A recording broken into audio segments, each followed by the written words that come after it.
Hey kids, and welcome to the 50th episode of Brains for Kids. This episode is about Antarctica. Listen closely because there's going to be a quiz at the end. This is Antarctica. It's the world's southernmost continent. It also contains the geographic South Pole, the southernmost point on the planet. From there, all directions are north.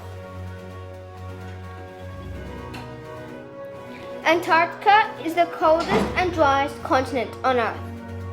Did you know that 98% of Antarctica is covered by the Antarctic ice sheet, and 90% of the world's ice is located there? In winter, the sea around Antarctica freezes. It grows by around 100,000 square kilometers per day. At the height of winter, Antarctica doubles in size.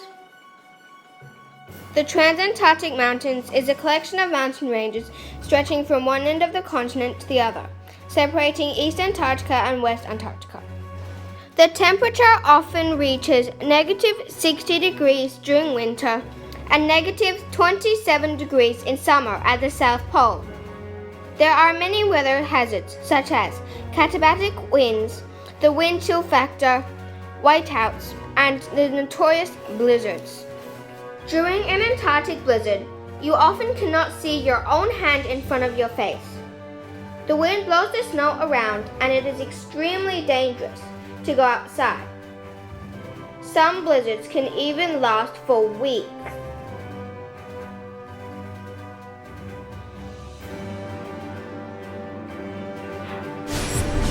Okay, now for some animal facts.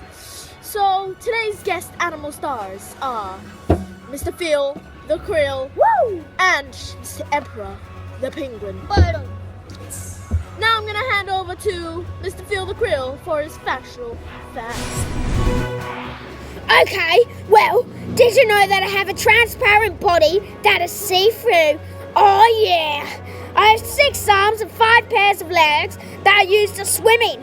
I have 2 antennae and 2 black eyes. Also, to survive, I like to join my group of cool dudes and swarm in swarms like schools of fish. Yeah, well, those are some of my factual facts. Okay, thanks for your factual facts, Mr. Phil, the krill. Now I'm going to hand over to Mr. Emperor Penguin for his factual facts. Us emperor penguins like to breed in winter. The breeding, though, causes the ladies to run out of energy, so they head to the sea to go fishing, and squidding, I guess. We have to look after the baby during the winter, which is very hard as the temperatures get down to freezing. We have to go in massive groups and conserve our body heat. Finally, the egg hatches, and we give them one meal, which will last them only for about a week, so the females have to return quick. When the females return, we find each other by using our special song or special call. And then the females look at our baby, feed the baby, and that's how we give birth. Okay, now for some facts about Sir Ernest Shackleton's great adventure. In 1914, Sir Ernest Shackleton and 27 other men set out on a journey of a lifetime. They were meant to be the first man to cross the Antarctic on foot, but after their ship, the Endurance, had severely froze to the ice before even reaching Antarctica itself. They spent the next few months living on the ship and constantly tried to free the ship of the dreaded ice. But eventually, the Endurance collapsed, forcing the crew to ditch the boat and haul the lifeboats and everything else that was valuable about 100 yards away from the ship, where they, after a while, had to leave because of the force of the ship crushing was too hard. They ended up having to cross the frozen seas that surround Antarctica and tried to reach Elephant Island. But after 3 days and nights stuck in the lifeboats, they realized they had only traveled backwards and not forwards. They paddled on and finally managed to reach Elephant Island, where they set up a camp.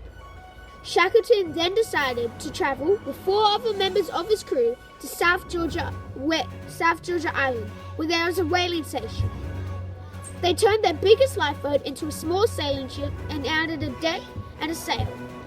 Finally, they set out, attempting to make one of the biggest open water crossings in history. And after days and days of wet, painful traveling through the open seas, they finally saw something in the distance. It was land, but it was too rough to make it onto shore that night. That night, suddenly, a cyclone hit and everything went wrong. Everybody thought the ship was going to sink, but somehow, in the morning, they managed to land. Sadly, they landed on the other side of South Georgia Island, and so Shackleton chose 2 of his men to go with him to cross over South Georgia Island. They only had 3 days of food supply, so they had to be in a hurry. After a day and a half, they finally made it up, and then at 7 o'clock in the morning, they heard the sound of the whaling station. Hurrah! They had made it. They went back and rescued the men from the other side of South Georgia Island, and then tried to rescue the men that were on Elephant Island. But after 3 failed attempts, they still couldn't get them free. All the hope on Elephant Island had been lost, but suddenly they saw a ship in the distance, and Shackleton coming to save his crew. Shackleton had managed to pull off something amazing. He managed to save all his crew on board, even after his ship, the Endurance, had severely frozen to ice and had no contact to the outside world. This is one of the greatest stories ever in history. Signing off. What is global warming? And no, it is not a music album written by a cranky dog. Global warming is the term used to delineate the increase of average temperature on Earth. Some scientists believe that because of this dramatic change, the climate may become permanent unless humanity does something to stop it. Global warming has a gargantuan impact on Antarctica. Every year, the ice shelves floating around Antarctica lose 310 cubic kilometers a year.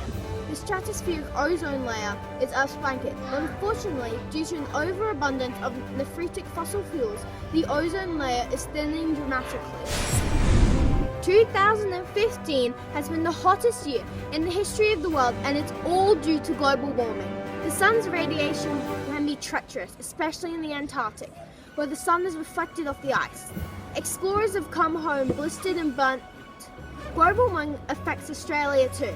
If the Earth's temperature rises, the picturesque Great Barrier Reef will be significantly affected. 97% of the reef shall be bleached by heat, and animal species will not be able to adapt. There will also be more deadly droughts, hurricanes, cyclones, and floods.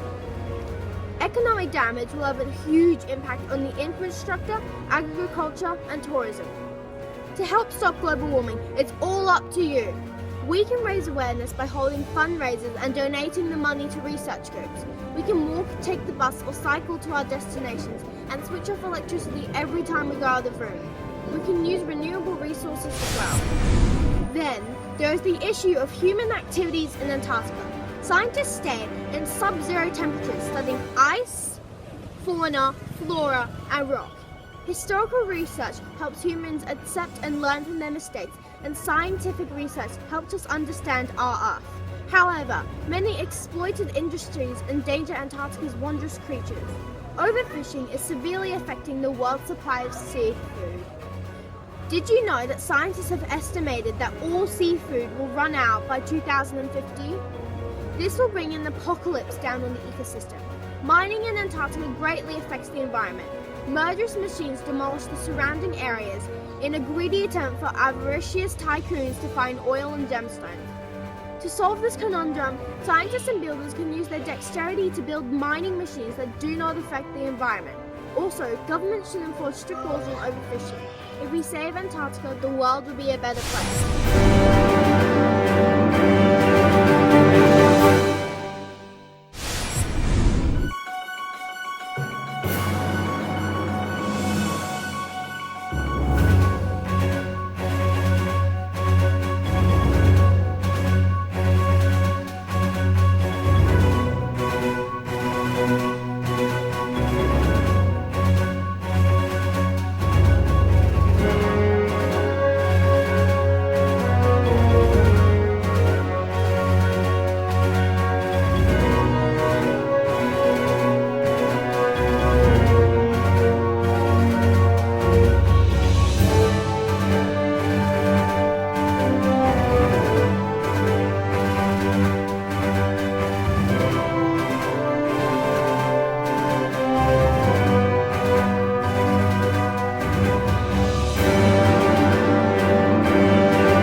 Thanks for watching. We hope you learned something about Antarctica.